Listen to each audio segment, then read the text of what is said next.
আসসালামু আলাইকুম ওয়া রাহমাতুল্লাহি ওয়া বারাকাতুহু। সবাই কেমন আছেন? আশা করি দর্শক সবাই ভালো আছেন ইনশাআল্লাহ। আল্লাহ তাআলা আমাকেও ভালো রাখছে। ওই যে একটু আগে একটা ভিডিও দিছি তায়েফের যে মাঝখানে যে আপনার যে পাহাড়ে চড়তিকালে যেখান থেকে করতে হয় ওইখানের একটা ভিডিও দিছি। আর এখন এই যে তায়েফের গেট দিয়ে ঢুকতে তিনটা ব্রিজ আছে, তিনটা ব্রিজের মাঝখানে আমরা এখন অবস্থিত। এখানে টয়লেটের ব্যবস্থা আছে এবং সবুজ ঘাসের ব্যবস্থা আছে। তো এখানে আমরা এখন যা জিনিসপত্র নিয়ে এসেছি, এক পাকিস্তানি ভাই পায়া বানাইছে, হালুয়া বানাইছে, রুটি সব কিছু নিয়ে আইছে এবং সে গরমও করতেছে।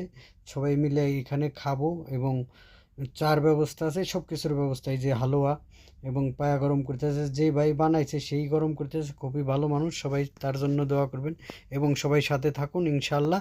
ভিডিও দেখতে ভালো লাগবে, তাইপের অনেক কিছু দেখাবো ইনশাআল্লাহ। शिकायत करनी पड़ेगी पहले हो जाए कपड़ों का ना तब और थोड़ा चलने लगे ज़्यादा कारीगर चेंज कर दिए अच्छा होने